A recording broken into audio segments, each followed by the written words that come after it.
भगवते वासुदेवाय। ओम नमो भगवते वासुदेवाय। ओम नमो भगवते वासुदेवाय। ओम नमो भगवते वासुदेवाय। ओम नमो भगवते वासुदेवाय। ओम नमो भगवते वासुदेवाय। ओम नमो भगवते वासुदेवाय। ओम नमो भगवते वासुदेवाय। ओम नमो भगवते वासुदेवाय। ओम श्री परमात्मने नमो नमः। ओम गणपतये नमो नमः। ओम सं सरस्वत्यै नमो नमः। ओम गुरुभ्यो नमो नमः। ओम सहनाववतु सहनौ भुनक्तु सह वीर्यं करवावहै तेजस्विनावधीतमस्तु मा विद्विषावहै। ओम शांति शांति शांति।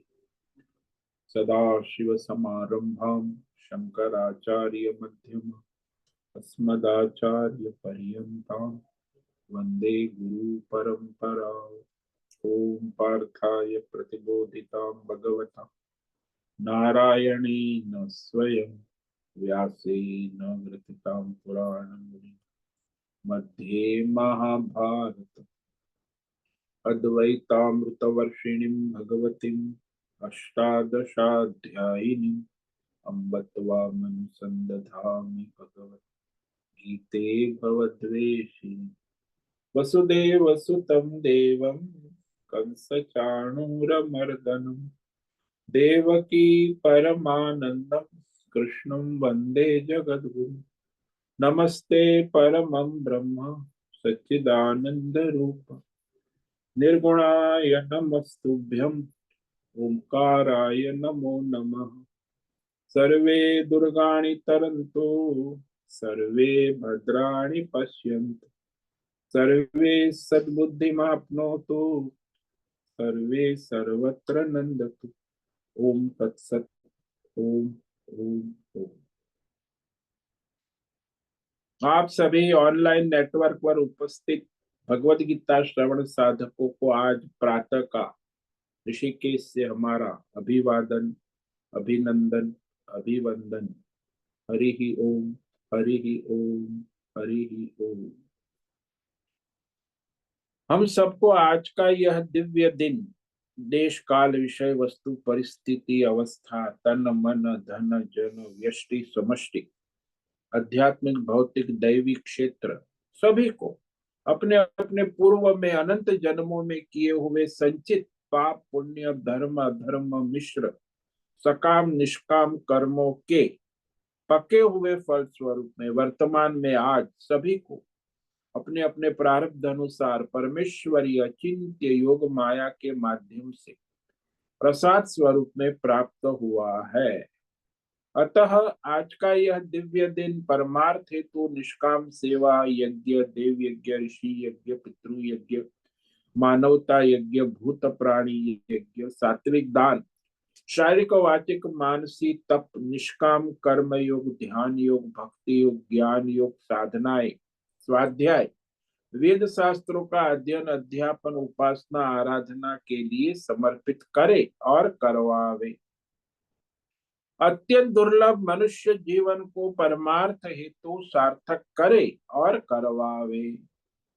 आज विक्रम संवत 2081 आश्विन मास शुक्ल पक्ष की एकादशी और द्वादशी दोनों तिथि साथ में।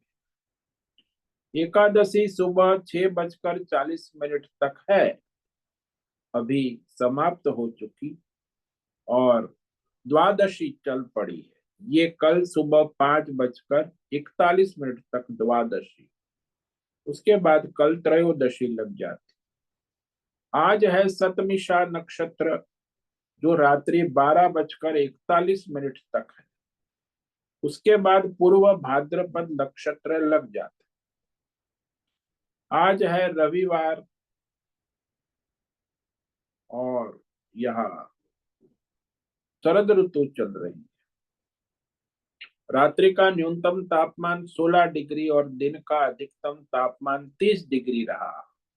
वायु की गति 10-15 किलोमीटर प्रति घंटा चल रही है, शीत वायु। ईस्वी सन 2024, 13 अक्टूबर 13 अक्टूबर 2024, सुबह के 7 बजने वाले हैं। कलयुग का प्रथम चरण, 5125वां वर्ष, 7वां वैवस्वत मनमंत्र, श्वेत वराह कल्प। ब्रह्मा जी का 26वां दिन और 51वां वर्ष अभी चल रहा है।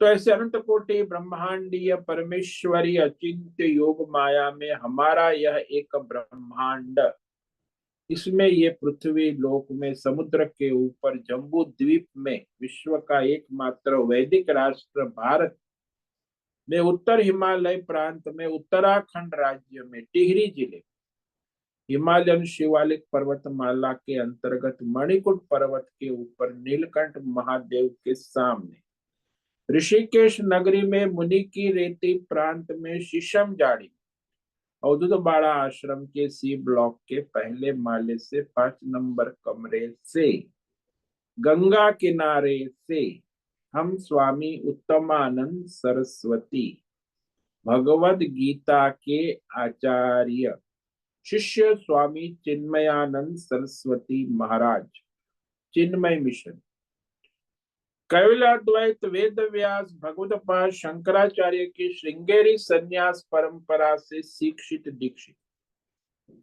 सनातन वैदिक भारतीय हिंदू धर्म अनुसार संपूर्ण भगवद गीता ज्ञान यज्ञ ऑनलाइन चैतन्यमय जीवंत लाइव प्रसारण के अंतर्गत व्याख्यान माला में अध्याय 8 का पर साप्ताहिक सत्संग करेंगे। रविवार का संस्कृत एवं हिंदी में दिव्य पवित्र सरल व्यावहारिक सटीक पूर्ण वर्ण अक्षर पद वाक्य पंक्ति श्लोक अध्यायों की संगति संधि अन्वय शब्दार्थ वाक्यार्थ भावार्थ रसार्थ के यथार्थ तात्पर्य से वैदिक शास्त्र वेद व्यास साहित्य शंकर भाष्य एवं परंपरागत सन्यासी आचार्यों की टीका टिप्पणी सहित आज का यह भगवद गीता सत्संग करेंगे।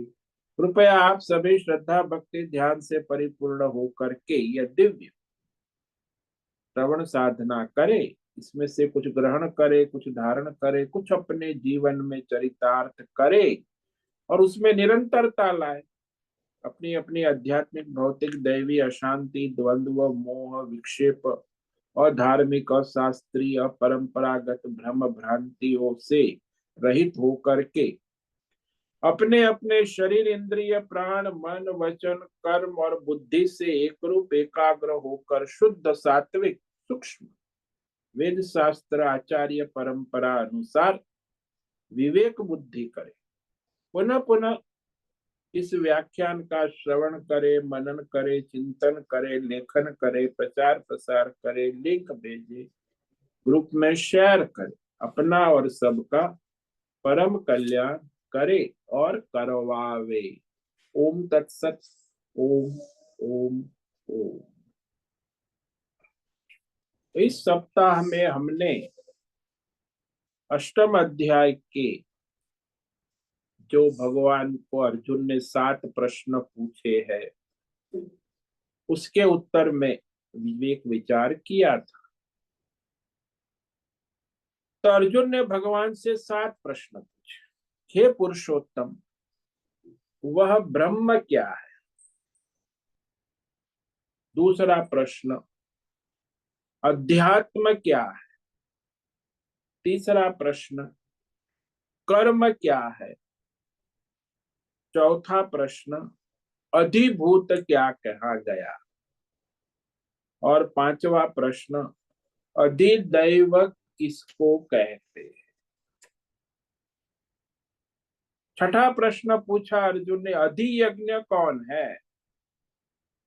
और सातवां जो जिसका पूरा अध्याय उत्तर भगवान देते हैं कि अस्मिन् देहे कथम नियतात्मभि प्रयाण काले कथम ज्ञेयसि। तो इस वर्तमान शरीर में जो मनुष्य देह त्याग करता है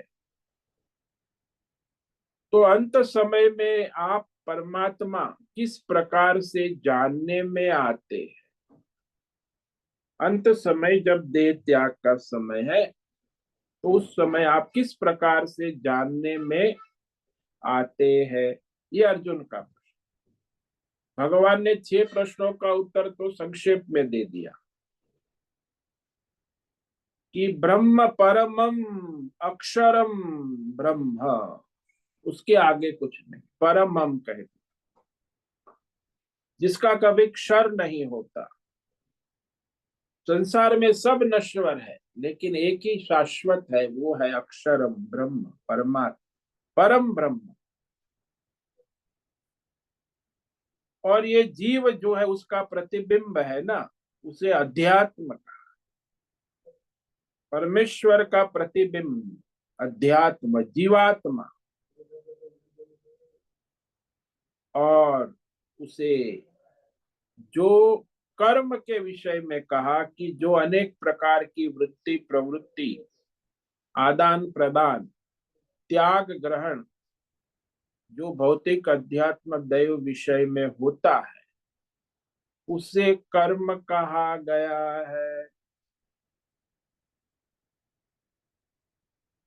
तो ये नई नई चीजें आती ही रहती है, भौतिक अध्यात्म देव उसमें भी लोग ग्रहण करते हैं, त्याग करते हैं। तो ये सारा कर्म के नाम से कहा गया।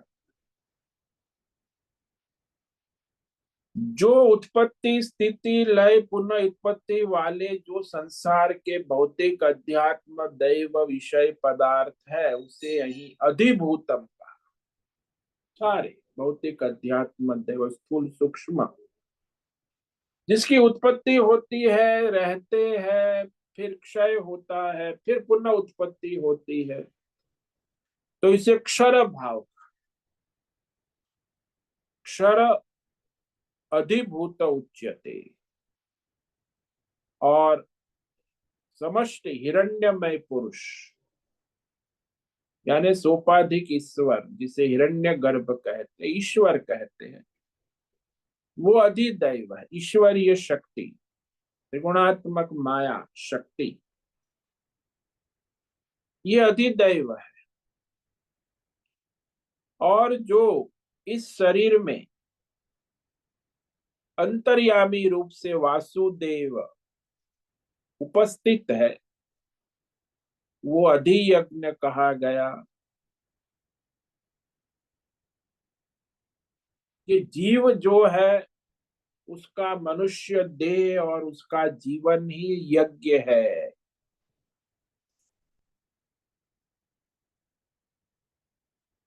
क्योंकि यज्ञ के द्वारा ही शरीर चलता है और शरीर भी यज्ञ है। और संसार जो सारा ब्रह्मांड है वो भी यज्ञ है। तो विष्णु का रूप समष्टि व्यष्टि, तो अंतर्यामी रूप में समष्टि व्यष्टि में जो उपस्थित है उसे यहाँ अधियज्ञ कहा। और ये जो अर्जुन का प्रश्न था कि अंत काल में भगवत स्मरण का रहस्य क्या है, 7वें प्रश्न का उत्तर, अंत काले च मामेव स्मरन् मुक्त्वा कलेवरम य प्रयाति स मद्भावम् याति नास्त्यत्र संशयः। भगवान कहते हैं अर्जुन के प्रश्न के उत्तर में, जो अध्याय के समापन तक कहेंगे, संपूर्ण अध्याय ये 7वें प्रश्न को समर्पित। तो मरण काल में वैसे तो स्थूल सूक्ष्म शरीर पराधीन हो जाते हैं, वात पित्त कफ सारे शरीर इंद्रिया व्याकुल हो जाती है, प्राण व्याकुल हो जाते हैं, सूक्ष्म शरीर व्याकुल हो जाते, रोग से वाणी भी मोहित हो जाती है, मन विक्षिप्त हो जाता है, बुद्धि जड़ हो जाती है, अहंकार प्रबल हो जाता है अंत समय। तो ऐसे समय में भगवान का स्मरण कैसे करता है? तो के अंत काल में मामेव केवल परमात्मा के स्मरण करता हुआ स्थूल सूक्ष्म शरीर को त्याग मुक्त हुआ, त्याग करता है। तो त्याग करके जाता है, कहाँ जाता है? मद भावम याति, परमात्मा के साक्षात ब्रह्म स्वरूप को प्राप्त होता है, परम तत्व। क्योंकि परमात्मा का चिंतन करके जो गया है तो परमात्मा को ही प्राप्त होता है। अत्र संशय नाश, इस विषय में कोई संशय की संभावना ही नहीं, यानी श्रद्धा भक्ति पूर्वक इसे स्वीकार कर। वैसे तो निर्गुण उपासक तो तत्काल मुक्त हो जाता है, उसे तो अंतिम समय का इंतजार व्यवस्था करने की आवश्यकता नहीं है, निर्गुण उपासक। लेकिन ये जो सगुण उपासक है वो देवयान मार्ग से देवलोक जाकर क्रम से फिर वहां निर्गुण तत्व का उसे बोध होता है, तब उसकी मुक्ति हो जाती है। तो वैसे मनुष्य जो है मृत्यु के समय परमात्मा का स्मरण तो तभी होगा जब जीवन भर परमात्मा का स्मरण किया है। तो जीवन भर संसार का स्मरण चिंतन व्यवहार किया है और जगत के किसी विषय में आसक्ति है, तो फिर अंत समय में वही स्मरण आएगा। जैसे मनुष्य तामसी है तो तामसी विषय का स्मरण करेगा, राजसी विषय में आसक्ति है तो राजसी विषय का स्मरण करेगा, सात्विक विषय में आसक्ति है तो सात्विक का स्मरण, और परमात्मा में आसक्ति तत्व में आसक्ति है तो तत्व का चिंतन कर। तो यहाँ संसार के किसी विषय में आसक्ति न होकर केवल परमात्मा में आसक्ति होने देना, वो तो तभी संभव जब जीवन भर उसने परमात्मा की साधना तप किया हो। जैसे तमोगुणी है वो तमोगुणी लोक में जाता है, रजोगुणी है रजोगुणी लोक में, सत्व गुणी है वो सत्व गुणी लोक में, और तत्व ज्ञानी है वो परमात्मा को प्राप्त हो जाते हैं। तो अंत समय में फिर वो ऐसे नियम है कि जैसा उसका जीवन आजीवन स्मरण किया है उसी अनुसार उसे याद आती है, स्मरण होता है।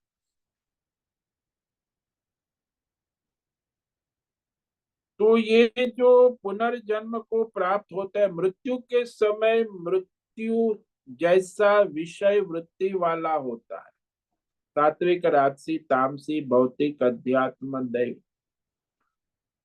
तो वैसी वृत्ति से वह प्राण उसके तेज में तेज परमात्मा में, और वहां से फिर उसका पुनर्जन्म प्राप्त होता। अंते यामति सा गति, प्रयाण काल। अब एक सनातन नियम भगवान बता रहे हैं कि सबके लिए भगवान ने बनाया है कि अंते यामति सा मति, जैसा वो स्मरण करेगा अंत समय में वैसा ही उसकी अगले जन्म की गति होगी आगे की। तो अंत काल के स्मरण की गति का रहस्य कह रहे हैं भगवान, ये सनातन नियम सबके लिए है, कोई भी हो। यम यम वापि स्मरन् भावम त्यजन्त्यन्ते कलेवरम तम तमेवेति कौन्तेय सदा सद्भाव भावितः। कौन्तेय, अरे कुंती के बेटे, सुनो सुनो सुनो। भगवान कहते बार बार अर्जुन को, मेरी प्यारी बुआ के बेटे, कितना स्नेह करते, स्नेहात्मक उद्बोधन होते। आप किसी को उसके नाम से बुलाओ, पुकारो, और उसके माता पिता के नाम से पुकारो तो फर्क पड़ता।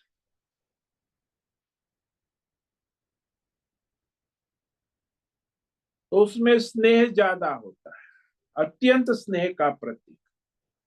माँ के नाम से पुकारना, पिता के नाम से, भाई के नाम से, ये अत्यंत स्नेह का प्रतीक। भगवान अत्यंत स्नेह कर रहे हैं ना अर्जुन से, इसलिए कहा कि हे अर्जुन सुनो, यह मनुष्य अंत काल में अंते यम यम वापि भावम स्मरण कलेवरम त्यजति। यानी जो अंतिम काल मतलब अंतिम क्षण मत लेना, अंतिम वर्ष, अंतिम महीना, अंतिम दिन, अंतिम सप्ताह। तो अंतिम काल में जिस जिस सात्विक, राजसी, तामसी और पारमार्थिक वृत्ति प्रवृत्ति का स्मरण करता हुआ वर्तमान स्थूल सूक्ष्म शरीर का परित्याग करता है, तो जिसका चिंतन करता है उसको ही वह अगले जन्म में प्राप्त होता है। उस वृत्ति प्रवृत्ति के अनुसार जाता है परलोक गति। अंत्य यामति सा गति, वो परलोक गति तामसी है, राजसी है और सात्विक। हाँ, कोई भी मनुष्य हो, ऐसा नहीं है कि भाई अंतिम गति जो है उसके वर्तमान जन्म के कर्म और संचित कर्मों के अनुसार ही उसे वहां। लेकिन चाहे कोई भरत जैसा योगी है, राजा भरत आत्मज्ञान के साधन में लगा है, लेकिन फिर उसकी हिरण के बच्चे में आसक्ति हो जाती है और हिरण का स्मरण करते जाता है, योगी है फिर भी, तो एक जन्म उसका हिरण का होता है। उसके बाद फिर जड़ भरत ब्राह्मण कुल में जन्म होकर मुक्त हो जाता है। तो योगी हो या कोई भी हो, सबके लिए ये नियम है। ये सामान्य संसारी के लिए है ऐसा नहीं कि वह अंत समय में उसकी आसक्ति कैसी है, कहाँ है, राग है, मोह है, स्मरण है, तो उसको ही वह प्राप्त होता। क्यों? क्योंकि आजीवन सदा सदा यानी इस जीवन में और पूर्व संचित अनेक जन्मों में सदा तद्भाव भावित, उस भाव से भावित रहा है। तो तामसी है तो तामसी भाव से, उसके पूर्व जन्म भी तामसी भाव से भावित रहा, वर्तमान जन्म में भी तामसी भाव से भावित रहा। तो अंत में बस वो कहेगा कि बस एक बीड़ी पिला दो, बीड़ी पी के मैं मर जाऊंगा। क्योंकि पिछले जन्मों के संचित भी बीड़ी, इस जन्म में लाखों बीड़ी पी गया, अब वो मरने पड़ा है। और उसको डॉक्टर ने कहा कि अब अंतिम इच्छा जो है पूरी कर दो इसकी, तो पूरी कर दी। बीड़ी पीते हुए उसके प्राण निकल गए, धुआं निकल गया, बीड़ी हाथ से छूट गई। क्यों? अब उसकी बीड़ी लोक में गति हो, या अगले जन्म में कहीं जन्म लेगा। कर्म की गति गहन है, कहाँ भी फिर वह बीड़ी की आसक्ति तो उसको रहेगी। तो उस लोक में, उस संसार में उस शरीर को प्राप्त होता है तद्भाव भाविता।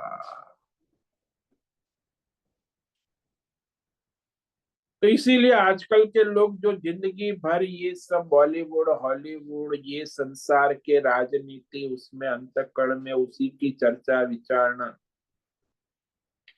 तो उनकी अंतिम गति रजोगुणी ही होती है। अरे 80 साल है, मरने पड़ा है, फिर भी वो राजनीति, अखबार पढ़ना है, लेकिन भगवान का भजन नहीं, तो फिर वो रजोगुणी है, तो उसकी वैसी ही गति होती है। तो ये सदा सबके लिए नियम, शाश्वत सनातन ईश्वरीय नियम है, सिद्धांत है। अंतिम समय का सिद्धांत, काल में जैसी वृत्ति होगी पूर्व संचित संस्कार के अनुसार ही होगी, और उसी अनुसार उसकी अगली गति निश्चित हो जाती है। भगवान 14वें अध्याय में कहते, ऊर्ध्वम गच्छन्ति सत्वस्था, मध्ये तिष्ठन्ति राजसा, जगन्य गुण वृत्ति स्था, अधो गच्छन्ति तम। जो सात्विक मनुष्य उसकी ऊर्ध्व गति है, जो राजसी है उसकी मध्यम गति होती है, और जो तामसी है उसकी अधोगति, यानी कीट पतंग चूहा बिल्ली नरक आदि लोग अधोगति, और परमार्थ है उसकी तो परम गति होती। तो इस प्रकार ये नियम सबको शाश्वत नियम है, universal law, as you think so you become. इसलिए भगवान कहते हैं, निरंतर आजीवन भगवत स्मरण चिंतन करते हुए अपना स्वधर्म करो, तो आपके लिए वो संभावना बन जाती। तस्मात् सर्वेषु कालेषु मामनुस्मर युध्य च, मय्यर्पितमनो बुद्धिः मामे वैश्यस्य संशयः। इसलिए हे अर्जुन, सर्वेषु काले, सदा सर्वदा सर्वत्र सब में निरंतर, माम अनुस्मर, देखो अनुस्मर का, मेरा केवल परमात्मा का अनुस्मरण करे, और युद्ध, अपना स्वधर्म कर्तव्य भी करे। इस प्रकार करते हुए तुम्हारी मन बुद्धि मुझ में अर्पण होकर तुम निस्संदेह मुझे प्राप्त हो जाओगे।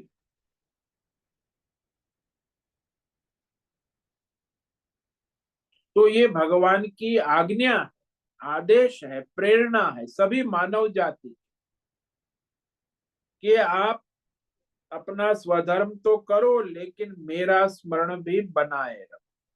जैसे वो नृत्रांगना नाचती है तो नाचे हाथ पैर सब, लेकिन वो संगीत पर उसका ध्यान बना रहे, संगीत की ताल पर ही तो वो नाचेगी ना, नहीं तो उसकी नाच कहाँ से होगी। तो इस तरह भगवान के स्मरण से, जैसे पात्र करता है कलाकार, तो कोई भी पात्र करो, लेकिन अपने सुपरस्टार हुड कलाकार स्वरूप का स्मरण बनाए रखे। उसका यदि अज्ञान हो गया तो फिर आप देवदत्त भिखारी बन गए। देवदत्त भिखारी का पात्र करने में कोई परेशानी नहीं, आप सुपर कलाकार हो, पर उसका स्मरण बना रहे, अनुस्मरण, तो बस आपका काम हो गया। तो इस प्रकार वर्णाश्रम धर्म देश काल परिस्थिति अनुसार वर्तमान में जो भी जहां प्रारब्ध है उस अनुसार अपना व्यष्टि समष्टि कर्म करे स्वधर्म रूप से, लेकिन परमेश्वर को समर्पण होकर स्वधर्म भी हो जाए। तो शास्त्र है परंपरा अनुसार स्वधर्म करे, धर्म युद्ध यानी स्वधर्म। तो इस प्रकार मन और बुद्धि भगवान में समर्पित करे। वो कैसे होगी भाई? देखो, प्रारब्ध के अनुसार जो आपको सुख दुख मिलता है वो भगवान का प्रसाद है। इसे कहते हैं मन बुद्धि समर्पण कर। सुख भी भगवान की अनुग्रह कृपा है, दुख भी भगवान की अनुग्रह कृपा है। तो इस तरह विवेक पूर्वक आप भगवत स्मरण में लगे रहे, और निस्संदेह कहा, असंशयम, माम एव एष्यसि, तू मुझको ही प्राप्त होगा, संशय ना करो। संपूर्ण श्रद्धा भक्ति और ज्ञान भाव से अपना स्वधर्म परमार्थ के समर्पित होकर करो, तो ये अंतिम क्षण में सगुण भक्त के लिए स्मरण है। निर्गुण भक्त के लिए कोई स्मरण नहीं है, वो तो परमात्मा स्वरूप हो चुका है। ये तो सगुण भक्त है, उसके लिए अंतिम स्मरण का महत्व है।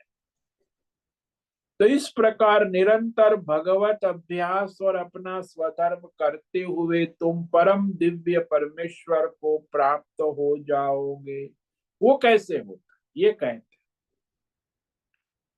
अभ्यास योग युक्तेन चेतसा नान्यगामिना परमं पुरुषं दिव्यं याते पार्थानुचिन्तयन्।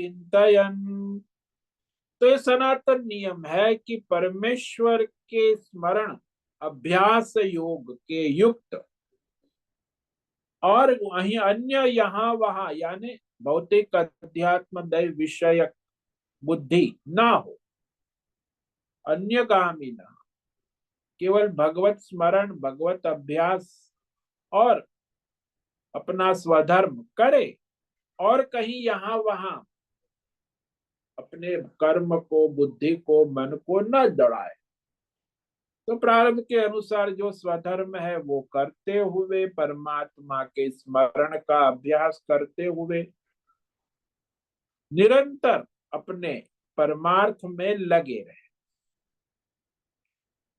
तो इस प्रकार वह परम परमम दिव्यम पुरुषम याति, परमम दिव्यम का परम नहीं तो परमेश्वर ब्रह्म के तत्व को यानी परमेश्वर को प्राप्त होता है। जैसे घड़ा है वो घटाकाश से महाकाश हो जाता है, जैसे नदी है वो समुद्र का चिंतन करते हुए दौड़ती रहती है, दौड़ती रहती है, और जब समुद्र में मिल जाती है तो फिर वो समुद्र का चिंतन भी समाप्त, क्योंकि वो स्वयं समुद्र बन गई। ऐसे जीवात्मा परमात्मा का ही स्वरूप है, परमात्मा का चिंतन करते हुए परमात्मा स्वरूप प्राप्त होता है। अब वो परमात्मा का स्वरूप कैसे चिंतन करे, अंत समय में क्या चिंतन करे, ये चिंतन विधि बता रहे।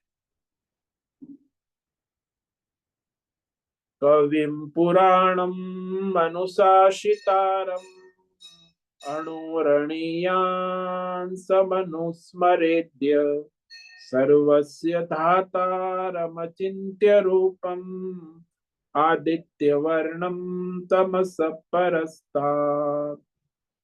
तो परमेश्वर का सगुण साकार चिंतन कैसे होता है, कविम कहा कि वो सर्वज्ञ, भूत वर्तमान भविष्य सबका जानता है। ऐसा नहीं कि अपना, जब जीव होता है वो अपना भूतकाल तो जानता है, वर्तमान जानता है, लेकिन भविष्य नहीं जानता। दूसरे जीवों का तो जानता ही नहीं, भगवान सारे जीवों का, पूरे ब्रह्मांड में जितने जीव जगत सबका भूतकाल वर्तमान भविष्य सब जानता है।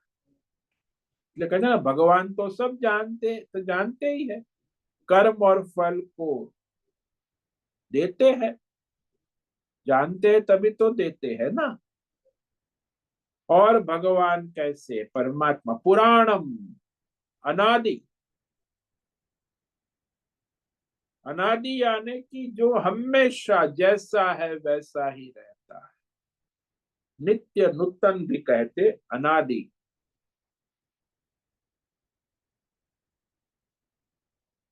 और सनातन भी कहते, पुरातन यानी सनातन, जो का थे। अनुशासितारम, सारे ब्रह्मांड में उनका अनुशासन चलता है, सभी के अंदर, यानी मनुष्य की बात क्या, सभी जीव को उसके कर्मों के अनुसार शासन करने वाला अंतर्यामी, अनुशासिता। देखो सारी सृष्टि अपना अपना कार्य कर रही है, किसके शासन? उसी परमात्मा के। तो सबके नियंता है। अध्यात्म जगत, भौतिक जगत, दैवी जगत और परमार्थ जगत, सारे जगतों का नियंता, अनुशासन करने वाला प्रशासक है।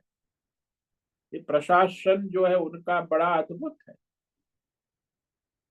और दिखता नहीं है। ये बड़ा आश्चर्य है। क्यों नहीं दिखता? क्योंकि अणोरणीयान, अत्यंत सूक्ष्म से भी सूक्ष्म है। तो देखो आप, यहाँ संसार जो है ये तो स्थूल है, उसमें पृथ्वी है, वो सबसे स्थूल है। पृथ्वी से सूक्ष्म क्या है? जल है। जल से सूक्ष्म क्या है? अग्नि है। अग्नि से सूक्ष्म क्या है? वायु है। वायु से सूक्ष्म क्या है? आकाश है। आकाश से सूक्ष्म क्या है? त्रिगुणी माया है। माया से सूक्ष्म क्या है? काल है। काल से सूक्ष्म क्या है? सोपाधिक ईश्वर है। सोपाधिक ईश्वर से सूक्ष्म क्या है? परमेश्वर है। परमेश्वर से सूक्ष्म क्या है? कुछ नहीं है। जो सूक्ष्मता का विवेक इस प्रकार होता है, ये लेबोरेटरी में नहीं होता, वो सात्विक बुद्धि में होता है। भौतिक वैज्ञानिक लोग लेबोरेटरी में जो विवेक करते हैं वो भौतिक है ना, सूक्ष्म। उस वहां आध्यात्मिक और दैवी सूक्ष्म विवेक अंतकण में होता है, सूक्ष्म बुद्धि से होता है। उसमें कोई लेबोरेटरी की जरूरत भी नहीं। तो वो अत्यंत सूक्ष्म है, अति सूक्ष्म। सर्वस्य धातारम, सबका धारण पोषण करने वाला, यानी सबको प्रति क्षण उनके प्रारब्ध कर्म के अनुसार सुख दुख आदि कर्म फल देने वाला, सदा सर्वत्र सब में उपस्थित, सबको फल देने का दाता कहते, फल दाता। धाता भी कहा, धाता। और अचिंत्य रूप, मानवीय बुद्धि का विषय नहीं है तो क्या है? शास्त्र, वेद शास्त्र और ईश्वरीय बुद्धि से जाना जाता। आदित्य वर्णम, तेज प्रकाश रूप है, चैतन्य प्रकाश, प्रकाश का भी प्रकाश। और अज्ञान अंधकार से रहित परमेश्वर का स्मरण करते हैं। तो इस प्रकार अंत समय में जो परमात्मा का स्मरण करता है वो अपने परमात्मा के स्वरूप को प्राप्त हो जाता है। तो इस पर हम और कल विचार करेंगे। तो आज रविवार है, तो रविवार की परिप्रेक्ष्य में आप प्रश्नोत्तरी करें, तो उसके अनुसार जो भी प्रश्न है आपको उसका समाधान करेंगे।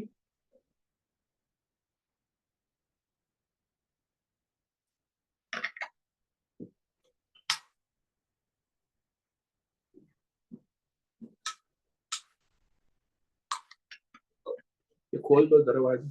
आया तो? हाँ आया।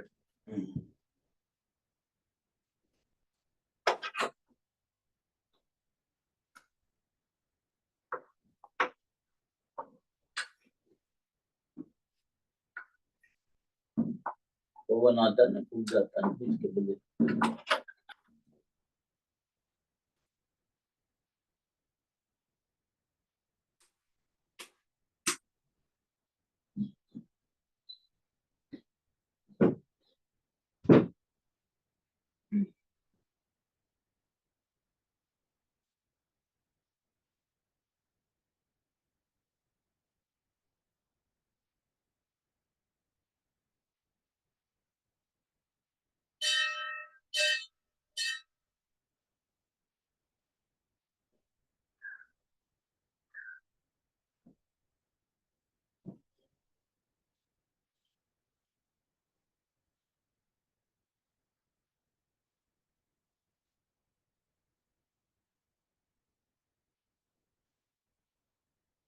एक नंबर।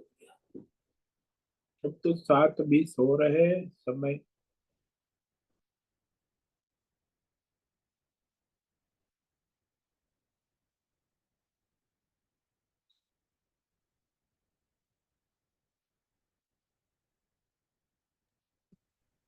नमो नमः गुरुदेव।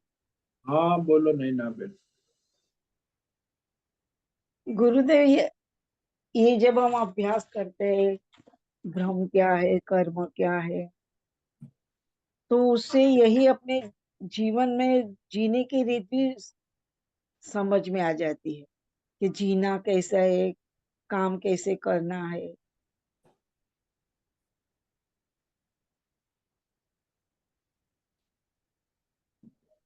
अंत तक हमें जीना कैसे है वो सीखने को मिलेगा। तो वही तो भगवान कह रहे हैं, माँ मनुस्मर युध्य च, जीवन हाँ। जीने की कला भगवान बता रहे हैं। वह तुम्हें जीने की कला ही पता नहीं है, कैसे जी रहे हो पशु की तरह। अपना प्रारब्ध क्या है वो किसको पता है? 90% लोगों को अपना स्वधर्म पता नहीं है, प्रारब्ध पता है, अज्ञान। और फिर ईश्वर का स्मरण कैसे करना वो भी पता नहीं। पहले से व्यवस्था कर रखी हाँ, भगवान ने। वो तो सृष्टि का आदि परंपरा है। तो वो पहले तो अपने यहाँ वहां की ये सब काल्पनिक बाजारू चिंतन छोड़ना पड़ता। शास्त्र के अनुसार अपना स्वधर्म क्या है, भगवान ने मुझे कहाँ रखा है, मेरा प्रारब्ध क्या है, मेरा स्वधर्म क्या है, मेरे प्रति, मेरे आसपास सभी सृष्टि के प्रति, दोनों पे स्वधर्म है, कर्तव्य है। स्वयं अपने प्रति और अपने आसपास सृष्टि है, सबके प्रति वो प्रारब्ध के अनुसार अपना उचित व्यवहार करना स्वधर्म कहते हैं उसको। तो वो ईश्वर का है ऐसा समझकर समर्पित भाव से ईश्वर की सेवा कर। जैसे कोई नौकर होता है, मालिक के बंगले में जाता है तो वहां बगीचे में काम करता है, तो बगीचा किसका है? मालिक का। मालिक का है। बगीचे में फल फूल पौधे सब है, किसके है? मालिक। मालिक की। अब वो सोचेगा कि ये तो फल आए हैं, चलो मैं अपने झोली में डाल के ले जाऊं, बिना पूछे ले जाएगा तो क्या होगा? चोरी। चोरी चोरी गिनी हो। थे। हाँ। अब यही है कि मनुष्य संसार में भगवान का स्मरण किए बिना कुछ भी करता है तो चोरी है। अरे भगवान का प्रसाद है, उसके लिए भगवत भाव से उसका सभी विनियोग करे, ग्रहण करे, अर्पण करे। लेते वक्त भी भगवत स्मरण होना चाहिए, देते वक्त भी भगवत स्मरण होना चाहिए। प्रारब्ध करते हुए भी व्यष्टि समष्टि जो भी प्रारब्ध है, कह नहीं सकते वर्तमान क्षण में ईश्वर ने हमें जहां रखा है, जिस देश काल परिस्थिति जहां है, जैसे है वैसे परमेश्वर के सेवक होकर अपना स्वधर्म करना। कि ईश्वर ने मुझे यहाँ इस कार्य के लिए रखा है, जो भी हो, तो वो अपना स्वधर्म कर्तव्य सावधानी पूर्वक, चाहे घर का हो, बाहर का हो, ऑफिस का हो, दुकान का हो, मकान का हो, इसमें मेरा तेरा, ये मुझे पसंद है, मुझे पसंद नहीं है, ये मुझे अच्छा लगता है, ये सब भ्रम भ्रांति अहंकार से उत्पन्न होती है। जब ईश्वर को समर्पण है तो ऐसी कोई भ्रांति नहीं होती कि भाई ईश्वर की सेवा है, ईश्वर ने मुझे दिया है, तो अच्छा बुरा नहीं होता, उसमें पसंद नापसंद नहीं होती, केवल ईश्वर की सेवा के रूप में अपना स्वधर्म होता है। तो ये तो मनुष्य जो है, पहले तो ये विवेक करना है कि ईश्वर की सत्ता सर्व, अभी वो स्वीकार ही नहीं करता ना, अहंकार तो बॉस बन के बैठा है।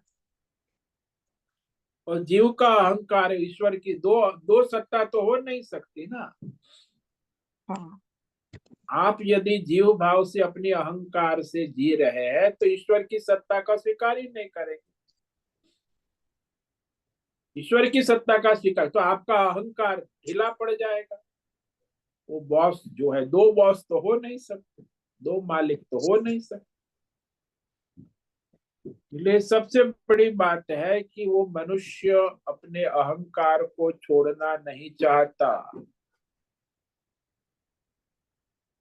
तो अहंकार को छोड़ना नहीं चाहता और परमार्थ तो कैसे करेगा? परमात्मा को समर्पित होगा तब तो वो अहंकार ढीला पड़ेगा ना, और अपना स्वधर्म ईश्वर के लिए करे। अहंकार होगा तो फिर काम क्रोध लोभ सब आएंगे, फिर वो राग द्वेष सारे द्वंद्व अहंकार को लेकर उत्पन्न होते। ईश्वर को समर्पित करे तो उसमें फिर काम क्रोध राग द्वेष नहीं हो सकता। तो मूल तो ये अहंकार के कारण ही मनुष्य संसार में अनेक प्रकार के द्वंद्वों में पड़ा रहता है।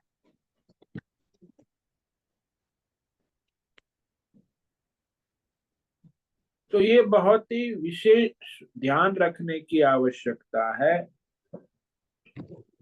कि जो मनुष्य यह सब सदा सर्वत्र परमात्मा का है, परमात्मा मैं है, मैं भी सदा सर्वत्र परमात्मा मैं हूं, तो मेरा जो जीवन चल रहा है वो भी परमेश्वर के अनुग्रह से चल रहा है, ऐसा स्मरण होना चाहिए।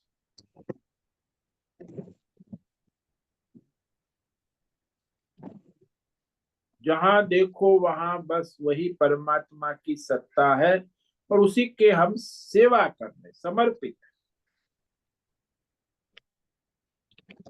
तो ये जो अनुस्मरण कहा ना, यहाँ स्मरण नहीं है, और फिर अपना कर्म करना है। जिसकी सेवा करते उसका स्मरण होना आवश्यक है। तो परमात्मा के सेवक है तो परमात्मा का अनुस्मरण होना आवश्यक। जैसे वो पतिव्रता नारी होती है तो वो उसका सीता है, तो किसका अनुस्मरण करती है? श्री राम का। हाँ, राम के सिवा उसका कोई अनुस्मरण होता है? राम नहीं। के साथ ही अनुस्मरण होता है, क्योंकि सीता पतिव्रता नारी है, उसका और कोई स्मरण नहीं होता। जो भी स्मरण होता है वो राम के द्वारा ही होता है, कि राम का स्मरण होगा कि ये राम के भाई है लक्ष्मण, राम हम्म। के माता है कौशल्या, तो सारा अनुस्मरण होगा वो राम के माध्यम से ही होगा, डायरेक्ट नहीं होगा। आजकल तो डायरेक्ट फ्लाइट बहुत चलती है ना, तो सब अपना अपनी कामना वासना अहंकार से फिर वो यहाँ वहां घूमते रहते।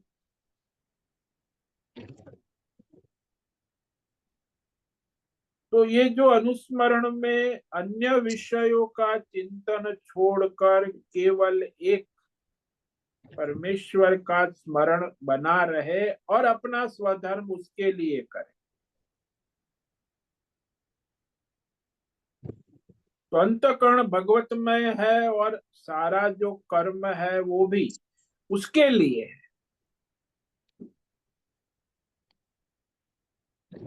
तो निष्काम हो गए ना, कर्म योग कर्तव्य स्वधर्म प्रारब्ध अनुसार जो भी है, वेद शास्त्र आज्ञा अनुसार परंपरा से जो भी व्यष्टि समष्टि प्रारब्ध है उस अनुसार अपना स्वधर्म उस परमेश्वर के लिए करे। ऐसा बहुत नहीं कर पाते, क्यों? संसार के लिए कर्म करते, अरे मुझे मेरे बेटे के लिए करना है, बेटी के लिए करना है, बिजनेस के लिए करना है, अपने लिए करना है, देश के लिए, देशभक्ति वाले, अरे बाबा इसके लिए उसके लिए उसके लिए क्या क्या करता रहता है। अरे किसी के लिए नहीं, इसके उसके तिसके लिए नहीं, केवल सब परमात्मा की सेवा है, जिसके लिए भी करो वो परमात्मा का ही है। तो कितने भेद भ्रम हो जाते हैं, लड़ाई करते, बातें सुनो, मैं बातें सुनता हूँ, अरे तुम मेरे लिए क्या करते, अरे तुम अपने बच्चों के लिए क्या, तुम इसके लिए धंधे में पड़े हो, पैसे के बिजनेस के लिए, सब हमारे लिए परिवार वाले कहेंगे, ये कहेगा। अरे बाबा, ये लड़ाई चलती, तुमने हमारे लिए क्या किया? वो कहेगा तुमने क्या किया। भाई बहन, माता पिता, व्यापारी, कर्मचारी सब लड़ते रहे। हाँ सर। जो अपना काम ईश्वर के लिए करे तो वो भी एक लड़ाई है। वो जो भगवान को स्मरण किए बिना है वो भी लड़ाई करते हैं। अर्जुन भी यहाँ भगवान ने लड़ाई, लेकिन यहाँ है भगवान का स्मरण करते हुए सबकी सेवा करे, ये भी एक युद्ध है। और यदि भगवान का स्मरण नहीं करोगे तो ये लड़ाई संसार की चलती रहे। अरे अभी तो मुझे देश के लिए, प्रकृति के लिए करना है, देश के लिए करना है, ये करना है, वो करना है, परिवार के लिए करना है। अरे किसके लिए नहीं, केवल परमेश्वर के लिए जो है उसी का है, उसी के लिए है। तो आप भी परमेश्वर के हो, यह सबका सर्वत्र परमात्मा का है, और मैं भी सदा सर्वत्र परमात्मा का ही हूं। ऐसा अनुस्मरण होना है, इसको अनुस्मरण कहते हैं। तो भेदभाव जब करोगे तो फिर नहीं होगा। वो कहते ना, वर्क इज वर्शिप। जो हम काम करते हैं वो ईश्वर की पूजा समझ के पूजा। कोई भी काम हो, अपना व्यक्तिगत हो, पारिवारिक हो, सामाजिक हो, राष्ट्रीय हो, वैश्विक हो, प्राकृतिक, भेद भ्रम भेदभाव से, राग द्वेष से ना। ये सबसे बड़े शत्रु है भगवत कार्य में, राग द्वेष। जब तुम राग द्वेष में आ गए तो फिर परमार्थ नहीं कर सकते हैं। ये मुझे अच्छा लगता है, ये मुझे पसंद है, ये मुझे पसंद नहीं है, गए आप, परमार्थ कभी हो ही नहीं सकता। तो राग द्वेष रहित, द्वंद्व रहित तो होकर ही परमात्मा का अनुस्मरण होता है, और अपना स्वधर्म ईश्वर के लिए। ईश्वर के लिए मतलब कि शास्त्र के अनुसार, परंपरा से जो हमारा स्वधर्म भगवान ने कहा है, वर्णाश्रम धर्म देश काल परिस्थिति अनुसार जो भी कर्तव्य भगवान प्रति क्षण देते हैं तो करे। ना हो कोई कर्तव्य तो भगवान का स्मरण करे, ध्यान करे, भक्ति करे। और कुछ स्मरण है तो भगवान का ध्यान छोड़कर अपना स्वधर्म करे। तो इस तरह भगवान को समर्पण होने से ही उसका जो है मन और बुद्धि भी भगवतमय हो जाती है। क्योंकि अर्पण समर्पण किए हुए मन बुद्धि से युक्त होकर फिर उसमें कोई संदेह नहीं रहे, परमार्थ हो जाता है।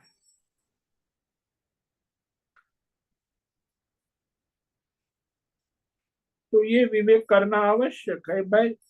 आप जहां देखो वहां बस वही वह, तू ही तू ही तू है। हाँ, और फिर एक बार ये भी है कि मनुष्य, कई लोग भगवान का नाम स्मरण करते हैं और संसार के राग द्वेष भी करते, तो फिर क्या हो गया? नाम स्मरण किस काम का है? राग द्वेष रहित स्मरण होता है, तब वो वास्तव में भगवत स्मरण होगा। राग द्वेष सहित संसार का ही स्मरण होता है, तो राग द्वेष रहित परमात्मा का अनुस्मरण होता है। ये भी समझ लेना कि जब जब आप राग द्वेष से कुछ भी स्मरण करोगे तो संसार का ही स्मरण होगा, परमात्मा का नहीं।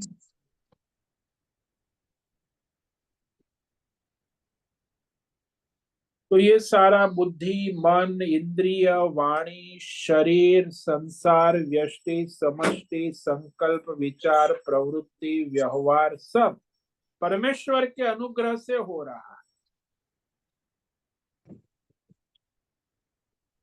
तो ऐसा विवेक होना आवश्यक। धन्यवाद गुरुदेव। ओम नमो नारायण। ओम नमो नारायणाय।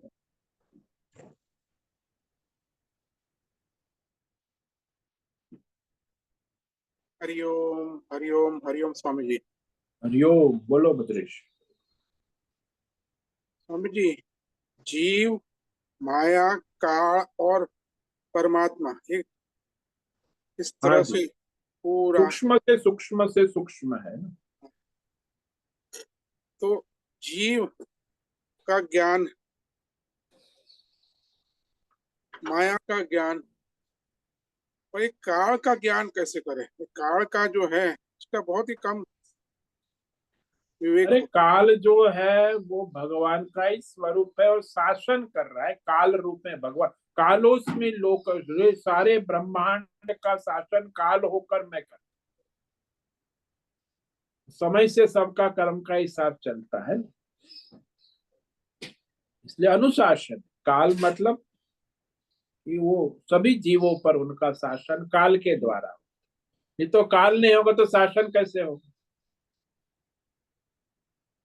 सारे व्यष्टि समष्टि पिंड ब्रह्मांड भौतिक सब पर उनका जो शासन है, यहाँ तक कि ये जो माया है उस पर भी काल के द्वारा शासन। ब्रह्मा विष्णु महेश पर भी काल का शासन। तो परमात्मा स्वयं ही काल रूप में सब पर अपना अनुशासन बनाए रखे। वो चाहे वो करते हैं, ऐसा है कि उत्पत्ति स्थिति लय काल रूप से होती है। उत्पत्ति में भी वो है, स्थिति में भी वो है, लय में पुनः उत्पत्ति होती है सृष्टि की, तो भी काल रूप में वही है। तो काल जो है वो सनातन है और परमेश्वर का सूक्ष्म स्वरूप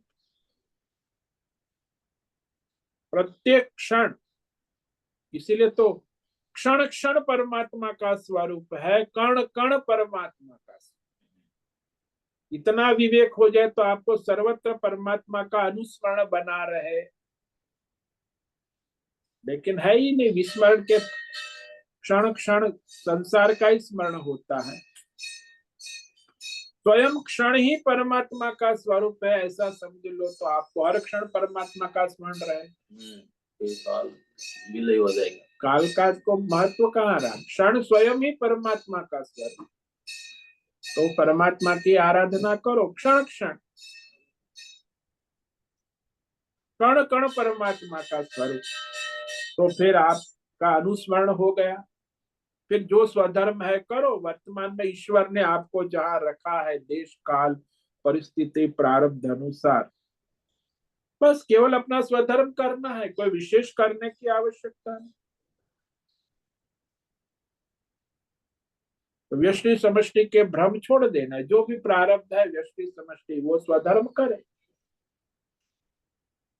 तो ये अपने लिए ये करना और समाज के लिए, दुनिया कुछ के लिए कुछ नहीं, सब भगवान का है। भगवान के लिए जो करना है प्रारब्ध के अनुसार, ईश्वर ने तुम्हें जो जॉब दी है, काम दिया है, स्वधर्म दिया है, बस वो स्वधर्म ईश्वर के लिए करो, हो गया। उसमें सब आ गए। हाँ, सारी दुनिया की, जगत व विश्व की सेवा हो, परमेश्वर की सेवा हो, बड़ी भक्ति। अपना स्वधर्म से बढ़कर और क्या हो सकता।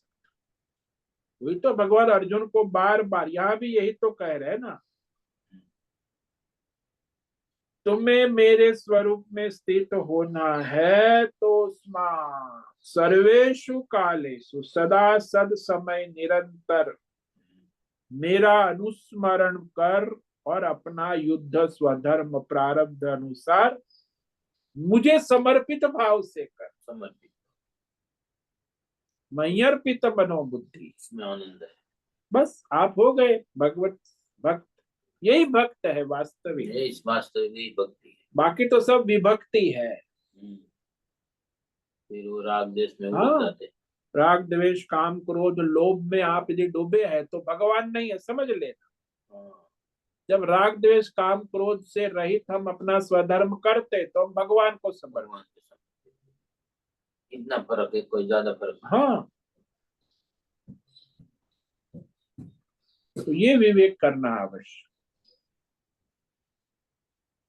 फिर आप परमार्थ ट्रैक में आ गए। फिर यहाँ वहां भटकने की, संसार में कहीं आने की, देवलोक आयलोक, आप डायरेक्ट राजा से आपका डायरेक्ट कांटेक्ट हो गया, तो फिर आपको वहां मंत्रिमंडल से क्या लेना देना, सब आपके अंडर में आ गए।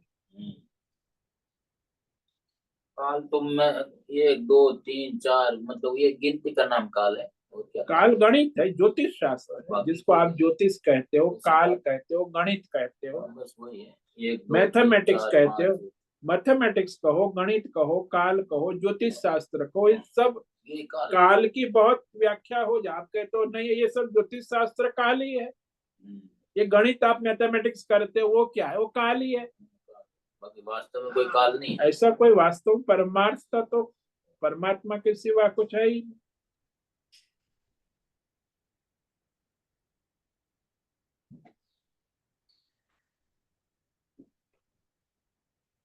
तो ये समझ में आया? हाँ स्वामी जी, क्लियर हुआ, बहुत बहुत धन्यवाद।